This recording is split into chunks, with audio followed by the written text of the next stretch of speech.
So the whole book is based on the bodily sensation. So it's a monologue, but it's a full bodily sensation. So I don't think memory is just images. It's when you try to think about the past, you have to think about the totality of of what you feel. So the idea was to go as deep into this narrator as possible, to be there in their bodies and to feel everything they feel and to see everything they see.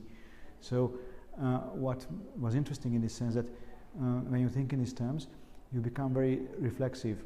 So you know everything. You are very conscious of your own body. You are very conscious of your own thoughts. You are very conscious of yourself. And then, if you are conscious of yourself, then pain is there as well. Also, the pain and memory are fused in this book because the process of remembering is a painful one in this novel. In many ways, I think it's a novel about trying not to remember, but it seems that somehow remembering is unavoidable. So you have to do it anyway, and the pain stops you and makes you remember at the same time. So the whole process is painful, and not in an emotional way, in a bodily way.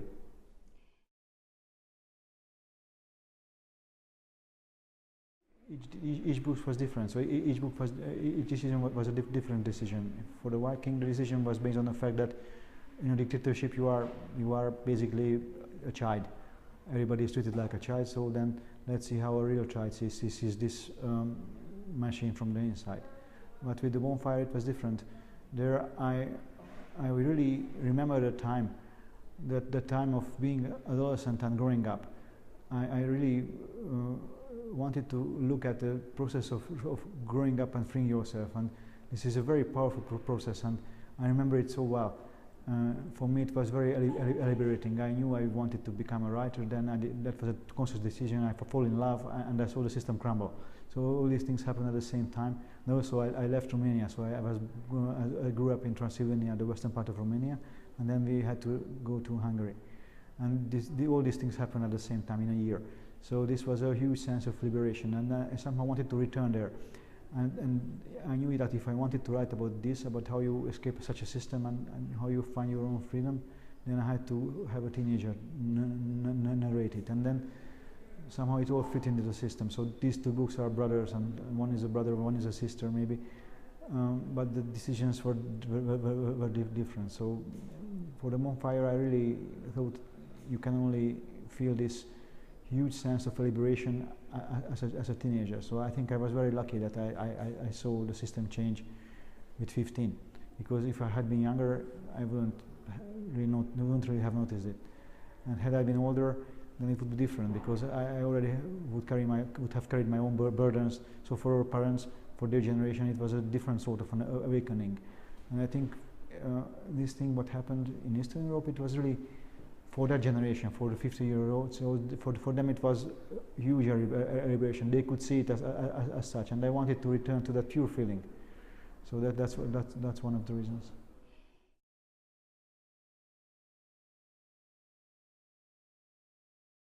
I don't really put messages in books. So I write stories. I look at the fine details, and then I let the story emerge. And usually the message is found afterwards. So I just make the bottle, and then people put in the message.